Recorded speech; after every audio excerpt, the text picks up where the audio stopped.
리차드 도킨스라고 하는 영국 옥스퍼드 대학의 석자 교수가 있습니다. 이 사람은 무신론자입니다.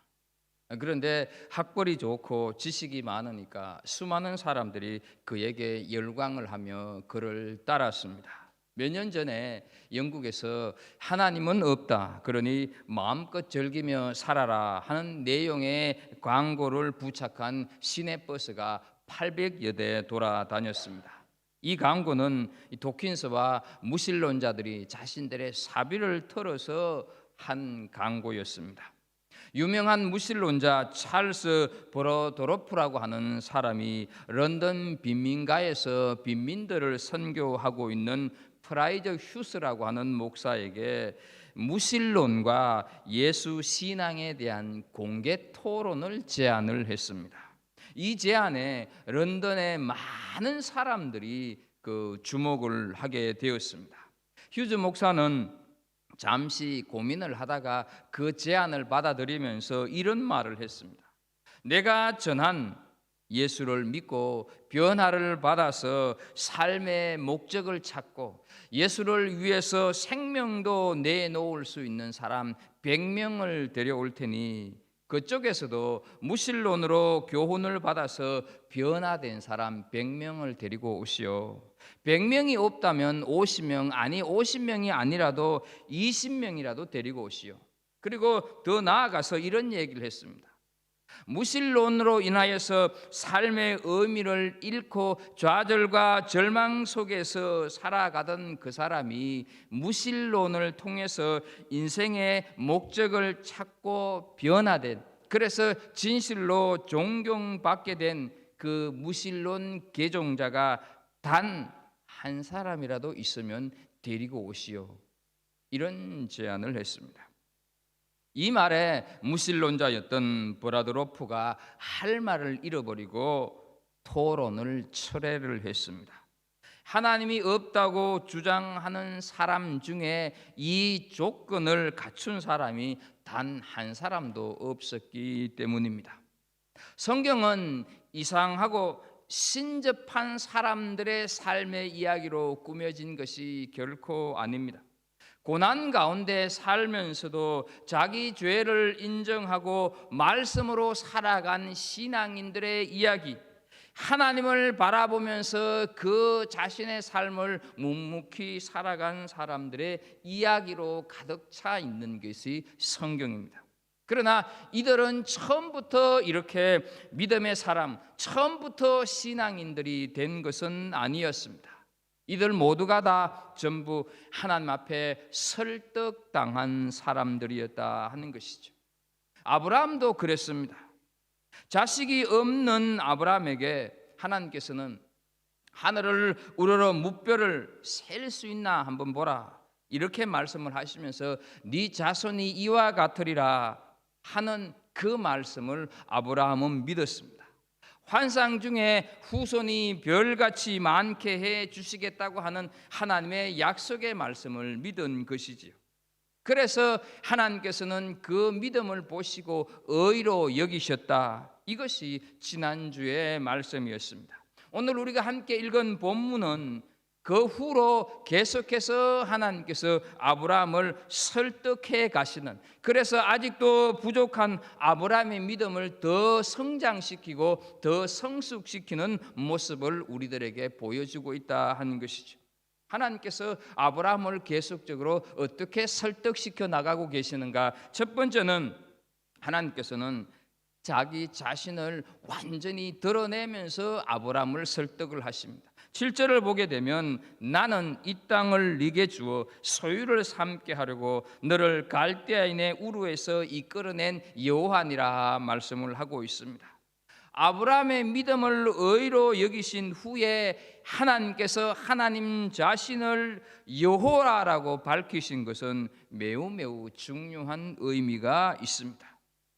우리가 처음 예수를 구주로 영접하였을 때나 어떤 깊은 영적인 체험을 한 후에는 누구나 다 큰 기쁨에 충만하다 하는 것이죠. 그러다가 세월이 지나면서 예수 믿기 시작을 해도 불행 끝 행복 시작이 아니구나 하는 것을 알게 되면서 예수를 믿어도 못된 병에 걸릴 수 있으며 예수를 믿어도 가정에 풍지평파가 일어날 수가 있으며 예수를 믿어도 갖가지 우환이 찾아들 수 있구나 하는 것을 보면서 조금씩 처음에서 감격했던 그 감격이 사라지기 시작을 한다 하는 것이죠.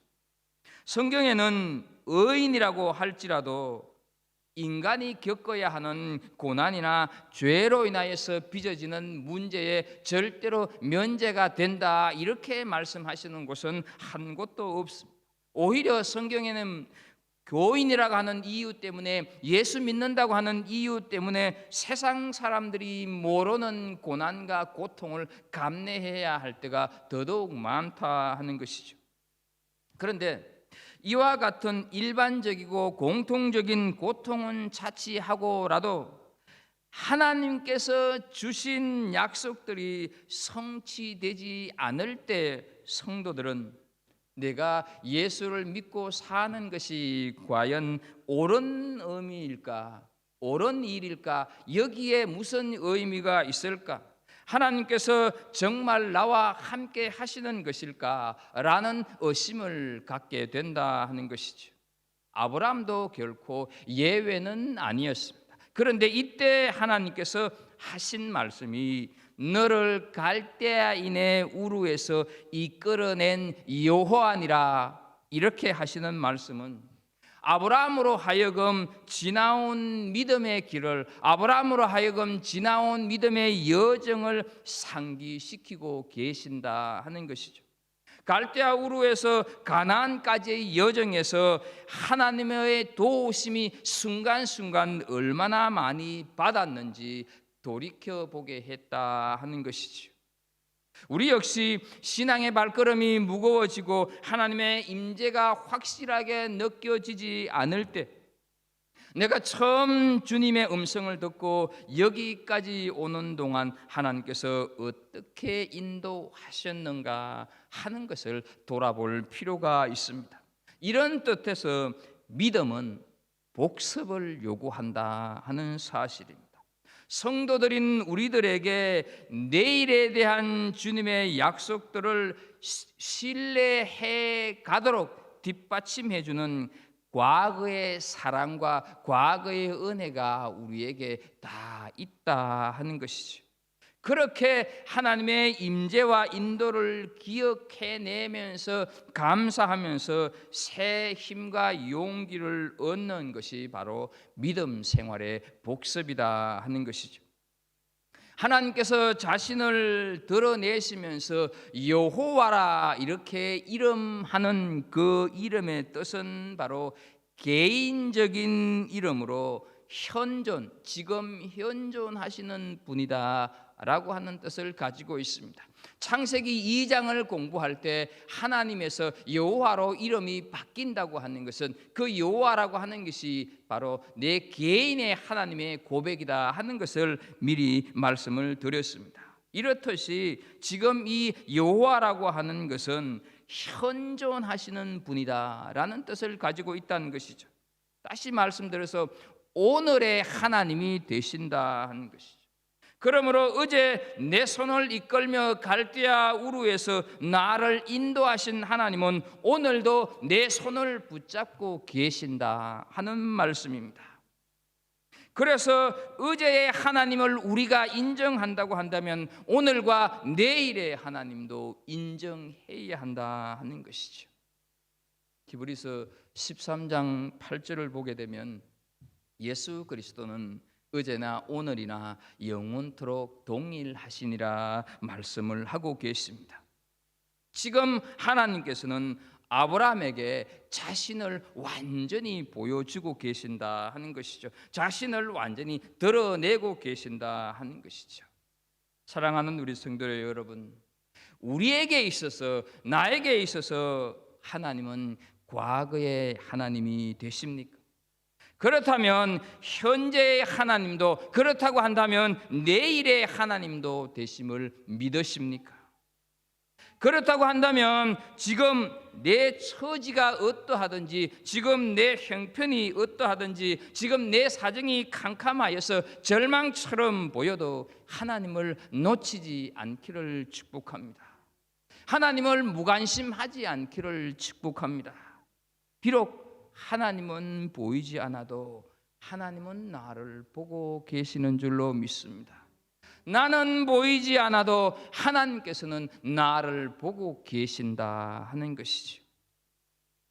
아브라함은 하나님께서 가나안 땅을 주신다고 말씀을 하여도 여전히 항의 쪼가 섞인 질문을 8절에서 하고 있는 것을 보게 됩니다.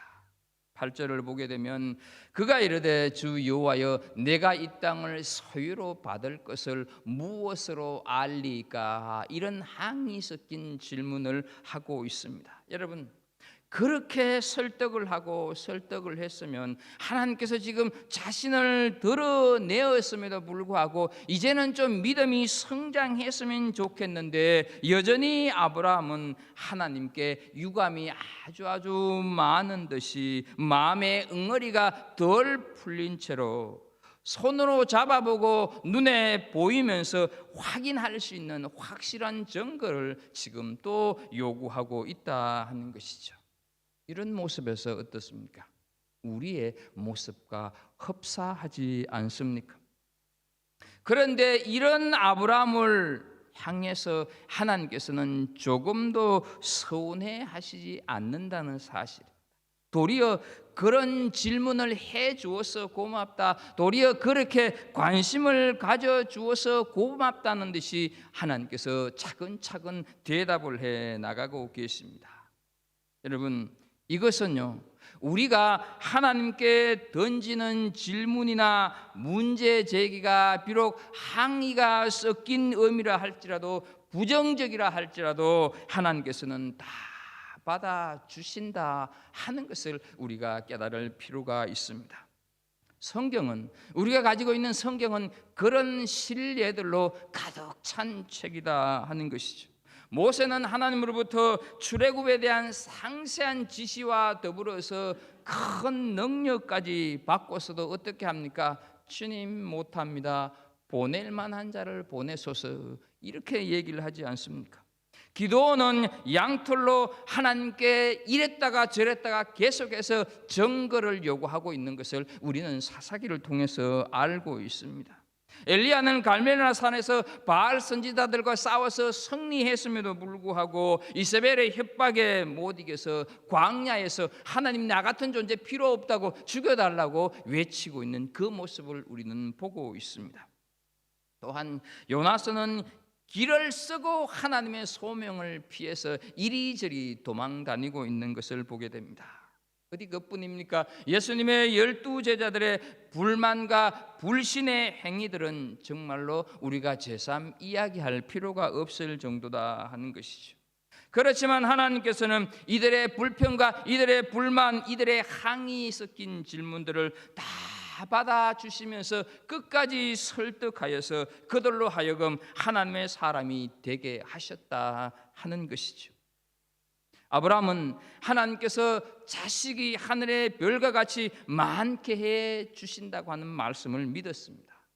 어쩌면 자식은 없다가도 금방 생길 수 있다고 하는 점에서 그 사실을 믿기가 쉬웠는지 모릅니다. 그러나 지금 하나님께서 주시겠다고 약속하신 땅은 달랐다 하는 것이죠. 왜냐하면 이미 가나안 땅에는 여러 족속들이 살고 있었기 때문입니다. 이미 원주민들이 터를 잡고 버젓이 도시국가를 건설하고 세우고 있었는데 어떻게 이 땅이 내 땅이 될 수가 있겠습니까? 하는 질문을 지금 아브라함이 하고 있는 것이죠.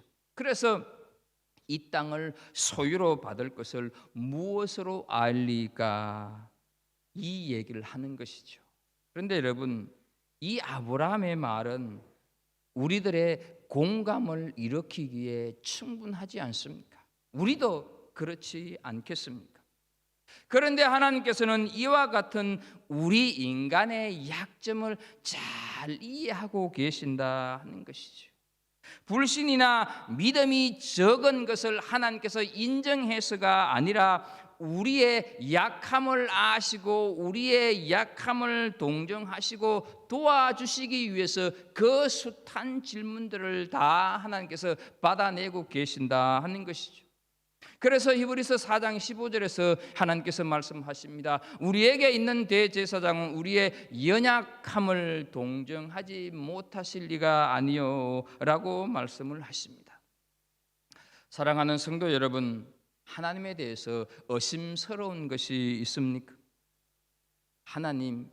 하나님께서 도대체 지금까지 내게 주신 것이 뭐가 있습니까? 항의를 하십시오.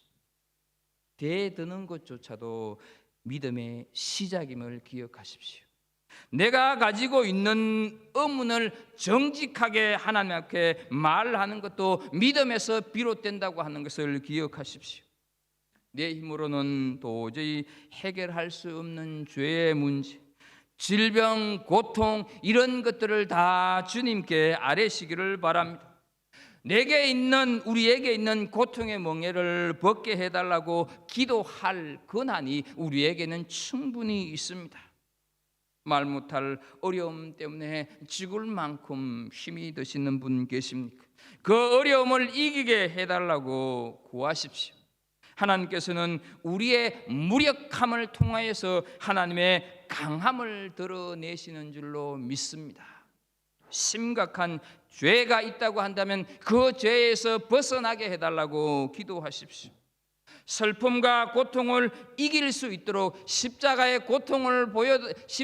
그 영광스러움을 보여달라고 기도하실 수 있기를 축복합니다. 수십 년을 교회를 다녔는데 하나님의 살아계심을 체험하지 못했다고 한다면 도대체 하나님은 왜 저를 만나 주시지 않습니까? 원망이라도 한번 해보십시오. 하나님께서 너 어디다 대고 원망을 하느냐 야단치지 않고 오히려 그 원망조차도 기뻐하신다 하는 것이지요. 이것이 자녀가 된 우리가 누려야 할 특권입니다.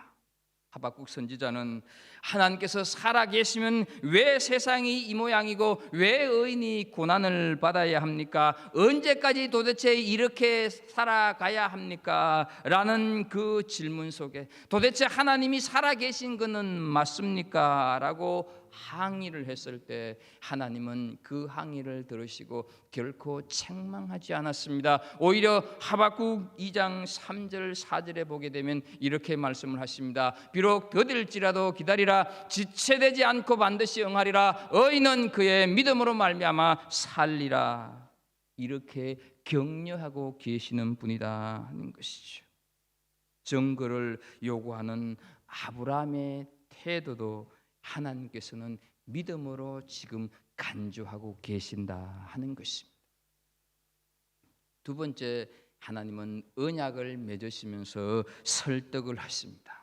본문 9절과 17절을 읽어보게 되면 여호와께서 그에게 이르시되 나를 위하여 3년 된 암소와 3년 된 암염소와 3년 된 소장과 산비둘기와 집비둘기 새끼를 가져올지니라. 해가 져서 어두울 때 연기 나는 화로가 보이며 타는 횃불이 쪼갠 고기 사이로 지나더라 말씀을 합니다. 여러분, 이 말씀을 실제로 9절부터 17절 18까지 쭉 읽어야 되는데 그냥 이렇게 제가 2절만 읽었습니다. 가만히 보게 되면 하나님께서는 아브라함의 질문에 세기를 박듯이 아브라함이 쉽게 납득할 수 있는 방법인 언약을 맺고 있다 하는 것이죠. 당시 쌍방 간에 중요한 언약을 체결할 경우에는 짐승을 잡아가지고 반쪽을 쫙 갈라놓고 그 사이를 지나가는 의식이 있었습니다. 이것은 만일 언약을 맺은 어느 쪽이든지 한쪽이 그 언약을 어기게 되면 이 짐승처럼 쫙 쪼개지는 듯이 저주를 받는다 하는 그런 엄숙한 언약 의식이었습니다.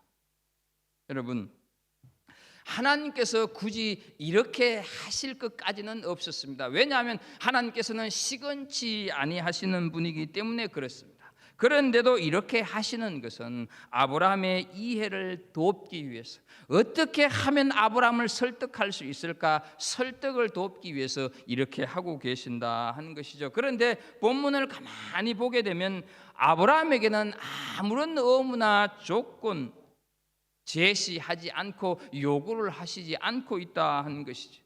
언약에 하나님에 의해서 일방적으로 이 언약이 맺어지고 세워지고 있다 하는 것을 알 수가 있습니다.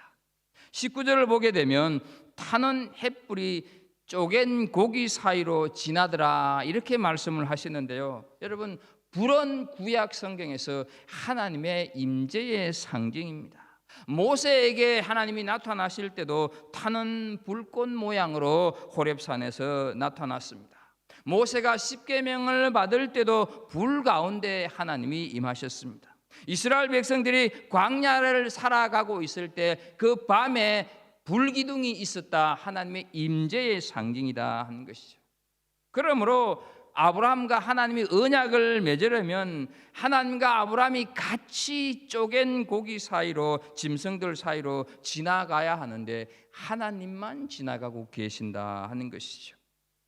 이것은 아브라함에 대해서, 그 아브라함의 언약에 대해서 축복만 하게 하시는 것이고 저주에 대해서는 면제를 하고 계신다 하는 것을 우리가 알 수가 있습니다. 하나님께서 아브라함을 축복하시고 저주는 하나님 당신이 당하시기로 하셨다 하는 것이죠. 이것이 우리를 향한 하나님의 위대한 은혜와 사랑입니다. 이 언약대로 어떻습니까? 예수님께서 철저하게 혼자서 십자가에서 살이 찢기시고 피를 흘리시는 저주를 당하심으로 우리가 살게 되었다 하는 것이죠.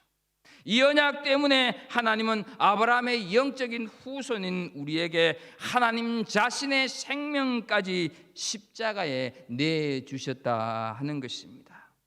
이처럼 우리를 위하여 생명을 아끼지 아니하신 하나님의 사랑을 우리가 믿기만 하면 아브라함이 누렸던 복, 아브라함이 받았던 복을 우리가 다 받게 되고 누리게 될 줄로 믿습니다. 11절을 보면 이런 말씀이 있습니다. 솔개가 그 사체 위에 내릴 때에는 아브라함이 쫓았더라 말씀을 하고 있습니다. 여러분, 아브라함은 하나님의 말씀에 순종하여서 짐승을 잡고 다 준비를 했습니다. 그런데 여전히 하나님의 나타나심이 없습니다. 아브라함이 이렇게 다 준비를 했다고 하는 것은 어떻습니까? 하나님으로부터 해답을 얻으려고 하는 열정이 있었구나 하는 것을 우리가 짐작할 수가 있지 않습니까? 그런데 오후가 지나고 저녁이 되어도 하나님께서 나타나시지 않습니다. 오히려 솔개만 날아왔다 하는 것이죠. 그래서 솔개를 쫓느라고 아브라함이 지치기 시작을 했습니다. 여러분, 잘 기억해야 합니다. 하나님께서 요구하시는 것을 내가 다 이행했다고 해서, 하나님의 뜻대로 내가 다 살아냈다고 해서 솔개의 시험이나 방해가 없는 것은 아니다 하는 것을 우리가 기억해야 합니다.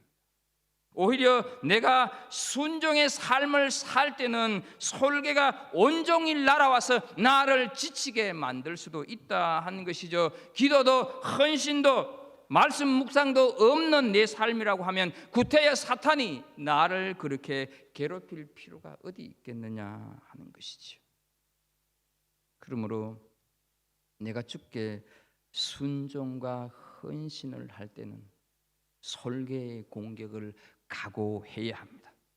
솔개를 쫓는 시간은 하나님의 응답을 받으려고 하는 나의 참된 마음과 더불어서 헌신의 질을 가늠하는 순간 거룩한 시간이다 하는 것을 기억하십시오.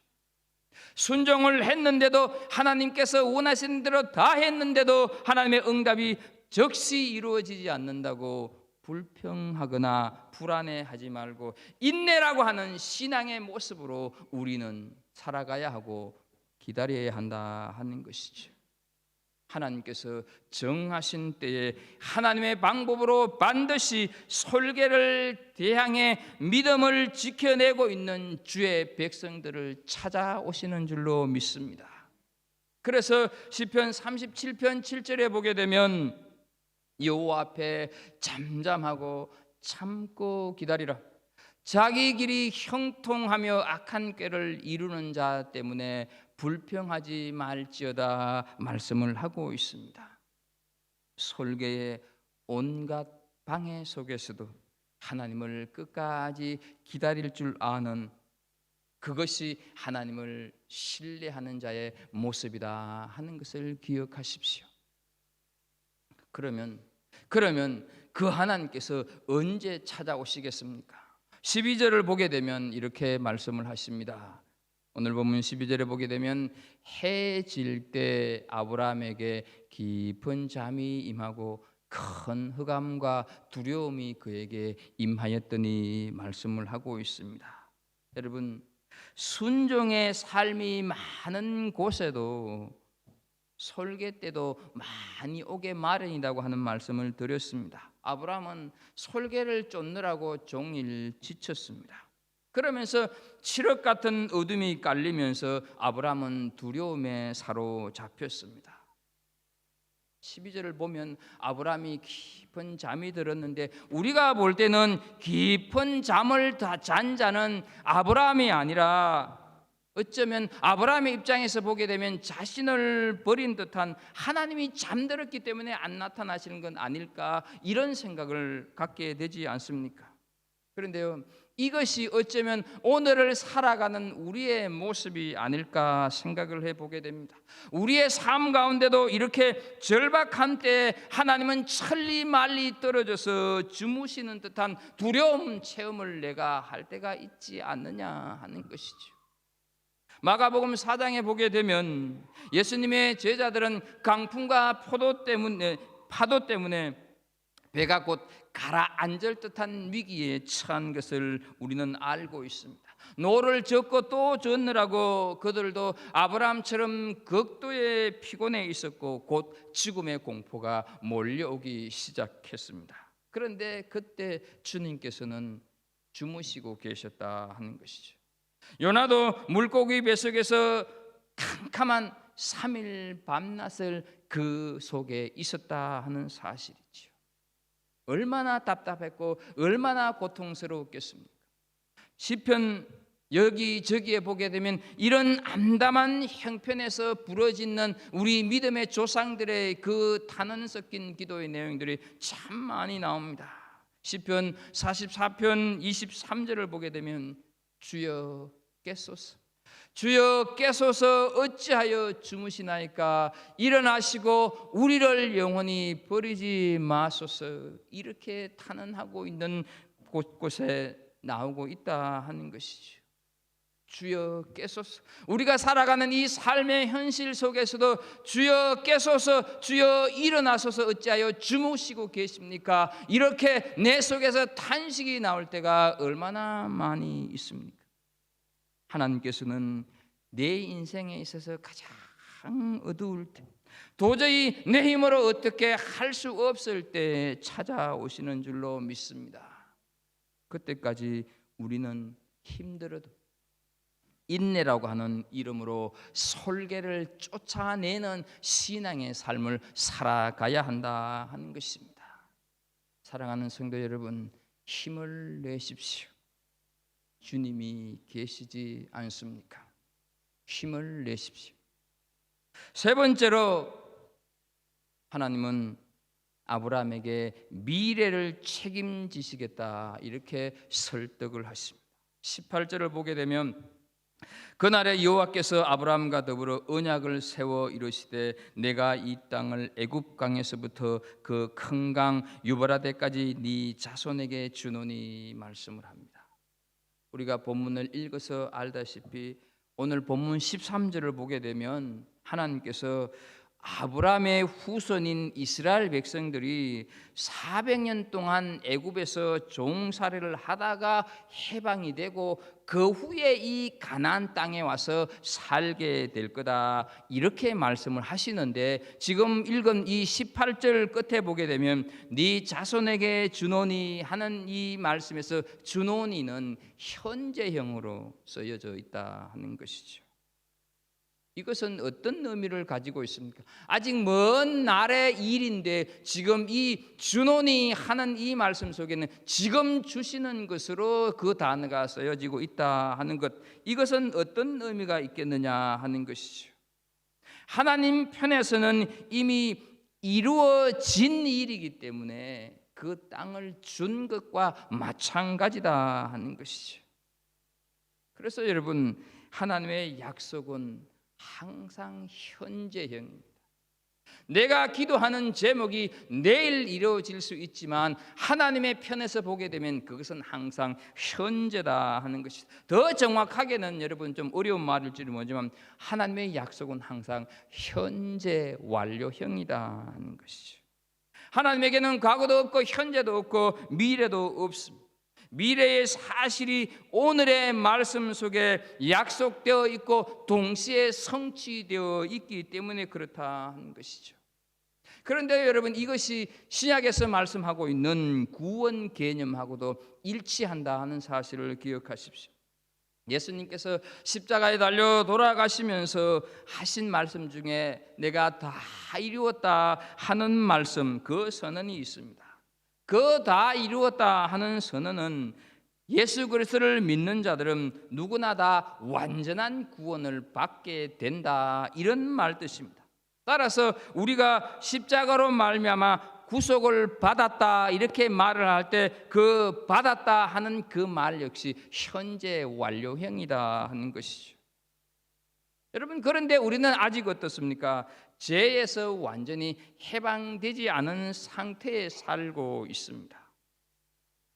그럼에도 불구하고 성경은 어떻습니까? 우리를 가리켜서 의인이라고 말씀을 하는 것입니다. 나는 아직 의인이 아닌데 의인이라고 말씀을 하신다는 것이죠. 왜냐하면 예수님의 십자가의 승리로 이미 우리의 구속이 완성되었기 때문에 그렇다 하는 것이죠. 따라서 앞으로 있을 부활이나 재림으로 인하여서 우리가 호련히 변화될 마지막 구속, 그 모든 것까지 십자가를 통하여서 동시에 일어나고 동시에 성취되는 사건이다 하는 것이죠. 이것이 하나님의 약속이라는 것입니다. 그러니까 아브라함이 가나안 땅에 살고 있지만 아직 그 땅을 자기 것으로 받지 않았음에도 불구하고 받은 것으로 되는 것, 받은 것으로 간주된다 하는 것이죠. 여러분, 하나님은 처음과 나중이십니다. 하나님은 알파요 오메가이십니다. 그분이 말씀하시면 이미 그 말씀 속에는 약속의 성취가 담겨져 있다 하는 것을 믿으십시오. 모세가 이 말씀을, 이 창세기 말씀을 이스라엘 백성들에게 선포했을 때 어떻습니까? 아직 이스라엘 백성들은 가나안 땅에 들어가지를 못하고 광야에서 살아가고 있을 때였다는 것이죠. 그런데 이미 약속이 성취되어서 가나안 땅에 들어간 것, 가나안 땅의 주인이 된 것으로 간주하는 선포를 지금 하고 있다 하는 것이죠. 그 말씀을 들었을 때 이스라엘 백성들이 어떤 생각이 들었겠습니까? 그렇구나. 우리가 지금 이 광야에서 생활하는 생활이 고달프고 힘들고 어렵고 덥고 짜증나기는 하지만 이 삶이, 이 광야의 삶이 결코 무의미한 삶은 아니구나 하는 느낌 갖지 않았겠습니까? 그렇다면 여러분, 우리의 미래도 하나님의 약속 가운데 있는 것을 믿으십니까? 비록 현실은 어려워도, 지금은 고달파도 우리의 미래는 하나님의 약속 속에 있는 줄로 믿습니다. 아브라함을 부르시고 믿음의 족보를 만들어 가시기 위해서 이렇게 설득해 오시는 것처럼 우리는 그 아브라함의 후손으로 지금 여기에 있다 하는 것을 기억하십시오.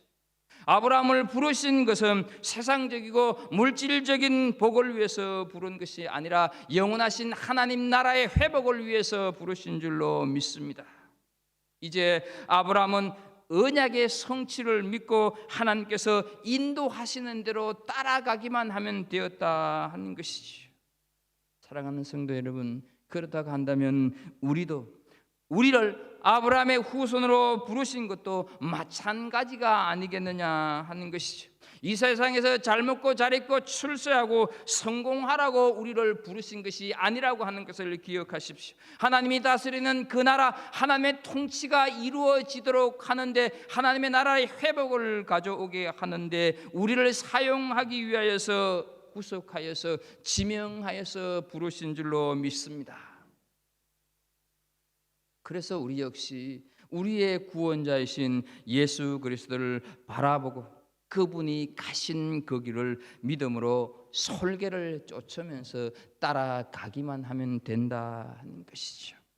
지난주에도 잠깐 말씀을 드렸지만 여러분, 요즘처럼 교회가 세상 사람들의 초미에 관심이 된 때가 없었다 하는 것이죠. 여러분, 부정적인 의미 때문에 관심의 대상이 되고 있다고 하는 것은 마음 아프지만 우리가 한편 뒤로 돌아서 보게 되면 교회가 이만큼 관심을 세상 사람들로부터 갖게 되었다고 하는 것 자체는 긍정적으로 보아야 할 것이죠. 왜냐하면 그렇게 세상 사람들이 우리를 초미의 관심으로 교회를 보고 있을 때, 우리가 이때 교회다운 모습을 보여주게 되었을 때 어떻게 하겠습니까? 세상 사람들이 이제까지 바라봤던 부정적인 교회에 대한 이미지를 바꿀 수 있는 좋은 기회가 되고 찬스가 되는 것 아니냐 하는 것이죠. 그래서 우리를 부르셨다 하는 것을 기억하십시오. 바울 사도는 고린도후서 6장 10절에서 말씀을 하십니다. 하나님의 부르심의 소망 안에서 살아가는 사람들이 어떤 사람들인가 하는 것을 6장 10절에서 말씀하십니다. 근심하는 자 같으나 항상 기뻐하고, 가난한 자 같으나 많은 사람을 부유하게 하고, 아무것도 없는 자 같으나 모든 것을 가진 자로다. 소망을 가진 우리들이 이런 자다 하는 것을 말씀을 하고 있습니다. 사랑하는 성도 여러분, 우리가 심령이 가난함으로 아무것도 가진 것 없는 것 보였어도 실상은 온 천하의 주인이신 하나님의 자녀라고 하는 확신 때문에 모든 것을 다 가진 것처럼 넉넉하게 살아갈 수 있는 그런 사랑 가지고 이 세상을 섬길 수 있는 사람들이다 하는 것을 기억하십시오.